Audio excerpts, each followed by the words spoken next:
When you send out an invoice, do you know exactly how much profit is built into that bill? If not, then I'm going to show you how to bill like you mean it.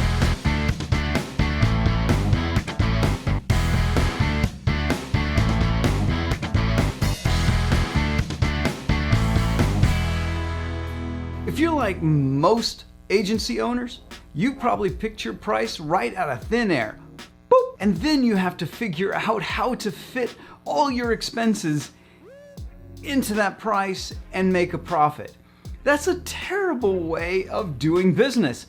And you've probably been doing it that way for years. You've been trying to fit all your expenses and your profit inside of that price, and then you just raise your price over time to make up for the fact that you are billing terribly.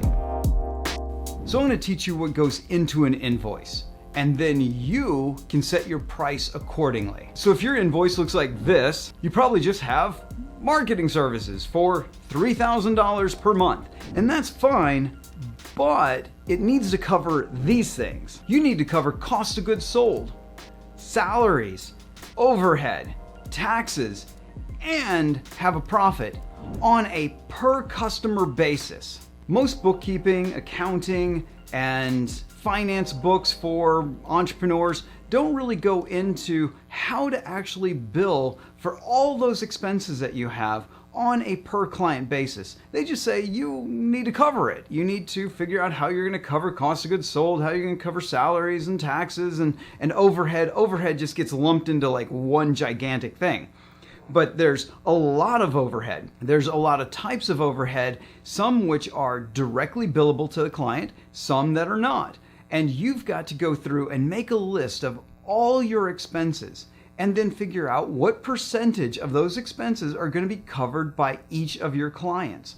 Before you hit them with a proposal, you need to know how much it is actually going to cost you to serve a client before you ever give that client any price. And if you've set up a productized service or you have packages where you have set prices, package A, package B, package C, and they just have a price and doesn't matter who the client is, if you have things like that, then you really need to know exactly how much every client is costing you, because they don't cost you the same every time, no matter what your productized service is, no matter what your packages say. Recently, I was working with a client and I made him do time tracking, and he had never done any kind of time tracking in the years he's been running his agency. And this is crazy because he had an idea of how much his labor was costing him to serve all of his clients in aggregate, like all the clients. But he had no idea which clients were profitable and which clients were losing him money. And he resisted doing time tracking for a while because he didn't want to be that guy who micromanaged his team. But I told him time tracking does two things. One, it lets you know how profitable every single one of your clients are. Not just the aggregate total and then hopefully you make a profit at the end, but each one, knowing which ones are making you money and which ones are not. The second thing it does is it improves the jobs that your employees do. Not like their productivity and things like that. Yes, it does that too, but they actually enjoy their jobs more because they know what needs to be worked on and what doesn't. Because a lot of times a client's unprofitable simply because you have people on your team who are putting in more effort on clients that don't require more effort. The clients are getting more labor than they're actually paying for. And this ends up causing a big problem in your company. It causes a lot of inefficiency and it causes a lot of stress for your employees. So if they know how they're spending their time and what things that they should be spending their time on, they end up with a better performing job, which makes them better performers and happier. But back to all the expenses. We time track all the labor in our company. We need to time track our administrative staff anytime they're doing any administrative work for a client's project versus doing work for the company as a whole. We need to know how much time our contractors are putting in on a particular client. We need to know all those different things so that we can start billing appropriately. It may not change the billing that we're doing for a current client, but it'll definitely inform us so that we can make sure that we don't make the same mistakes on new clients. But if you find out that you're actually losing money on a client, you can go back and raise the price on them, or they can leave and you still end up in a better situation than paying to work for someone. So your invoice is probably still going to look much the same. You're going to have marketing services or website design or whatever your service is. You're going to have that same line item, but you're going to know what goes into that line item. You're going to know that it covers your contractors, employees, your own salary, your administrative staff, your rent, your internet, cell phone, any type of equipment being used. You're going to know it's going to cover each and every one of these items that have to be there to serve the client. Being that we're B2B professionals, most of our expenses are going to be in labor.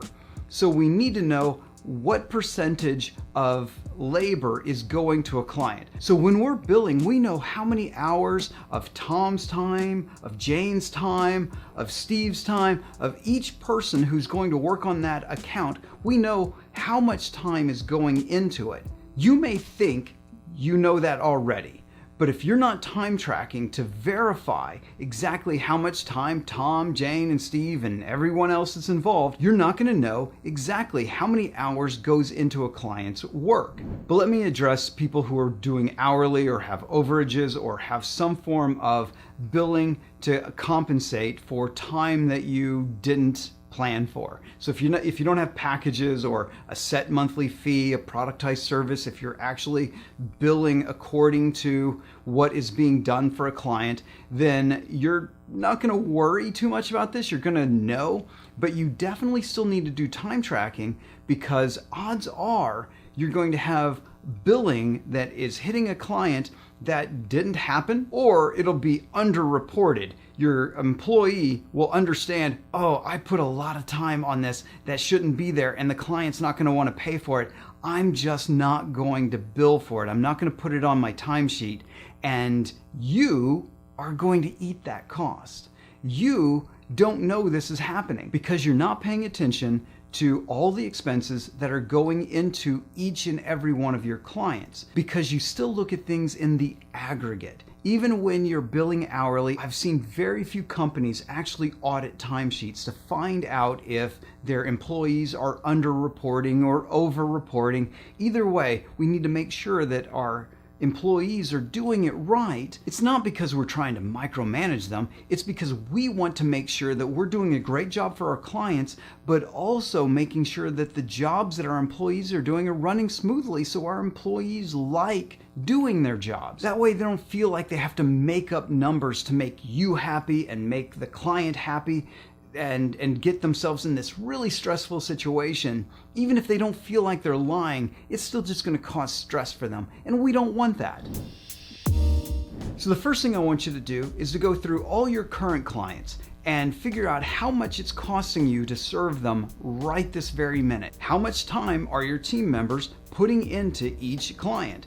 Also, what apps are being used? What equipment's being used? What office space is being used for this client? What communications are being used for that client? Like all the details, you go through each and every one. Find out how much it actually costs, because odds are you've got a few clients that you're paying money to service, that you picked a price, they came in some time ago and your expenses have gone up since, and you left their price the same and you're still serving them, yet now you're serving them at a loss. And your other clients are the ones who are picking up the pieces for you and making sure that you don't go under, because you're letting other clients siphon resources away.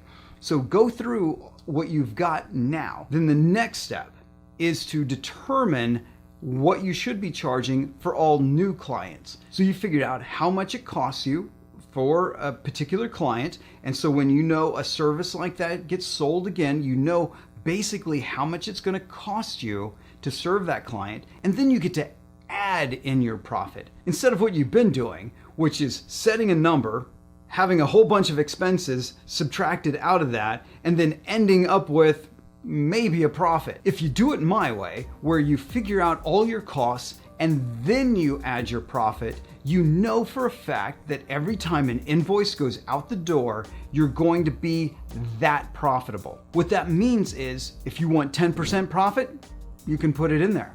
If you want 20% profit, you can add it in there. You want 40, 50% profit, you can add that in. Up to the point where you hit the market threshold and you can't charge any more for the amount of value that you bring to a client. But if you do it this way, there's a good chance that you can have a steady 25%, maybe 30%, maybe all the way up to 40-ish%. That would be fantastic.